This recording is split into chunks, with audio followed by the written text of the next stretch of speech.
Hey everybody, Northwood Yankee here. Born and raised in the North. I've decided to do my channel based on everyday things that I do, normal life for me. So give me some time. This is not a full-time job for me like it is for some people. I put my stuff up and make my recordings as time allows. Things I'll be doing and things you'll be seeing if it interests you is we're going to be swinging chainsaws, doing radio stuff, uh, jarring and canning, home repairs, welding, tractor work, vehicle repairs, running sawmills, and a wide variety of things. That's just what we do up here. So if these things interest you, check things out, follow me, and hit subscribe, hit that like button, drop comments. Feel free to ask questions. So with that, take it easy. Hey guys. So a few minutes ago, I happened to stumble across a question on a forum that I kind of perused through.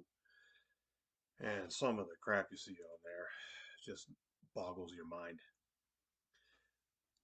A guy asked a question. And the question was to the effect of what could he do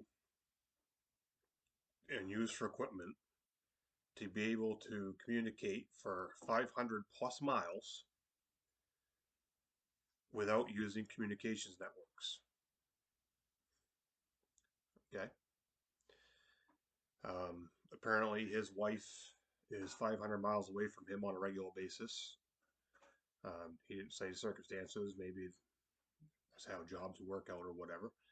So he wanted to be able to have a way that they could communicate if communications networks go down.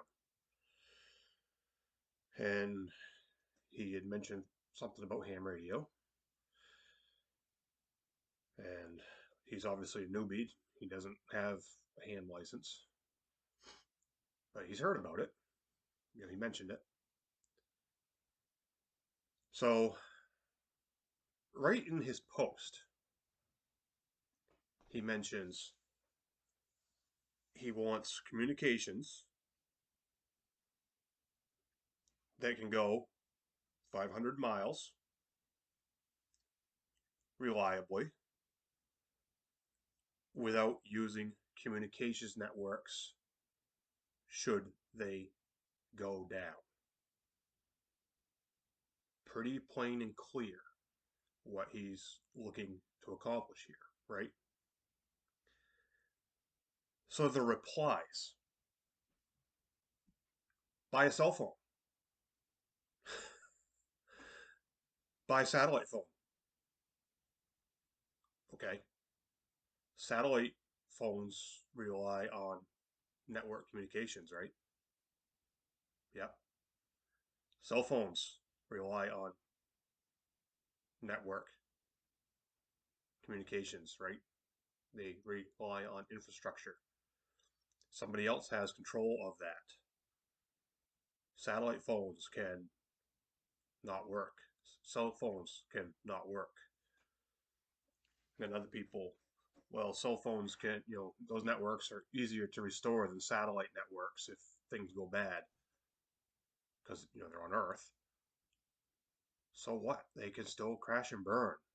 And it could take a day, two, three, a week, maybe longer, depending on where you are and availability of equipment. The guy specifically asked, how can I communicate over X amount of distance without using communication networks? And the replies are, use this stuff with communication networks. You gotta love it. You just can't make this crap up. You take a genuine person trying to get some advice, and this is the crap that he gets. So, usually on most of that stuff, I just scroll by it because I don't want to deal with the idiocy of people. But I did reply to this fella and just outlined that to him. Said, you specifically asked for this, and this is what you're getting for answers. And I told him, I said, ham radio HF is the only way you're going to do this. because it's radio to radio contact. You don't need repeaters. You don't need cell networks. You don't need internet. You don't need satellites. You don't need anything. You need a radio power source, which could be a battery with a solar panel. You need an antenna on this end, and you need the same thing on that end. And then you need to figure out whatever band or bands you're going to be using and frequencies. HF, that's it. So,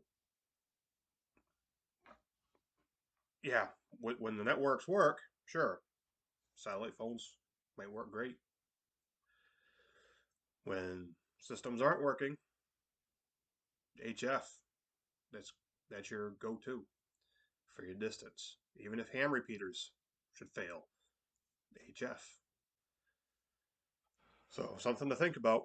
And if you have people start referencing you, something like that, when you ask a very simple question, like that guy did, what can I do that doesn't require infrastructure, and they start giving you answers requiring infrastructure, you need to be discounting those people because they're obviously just blowing smoke right up your butt.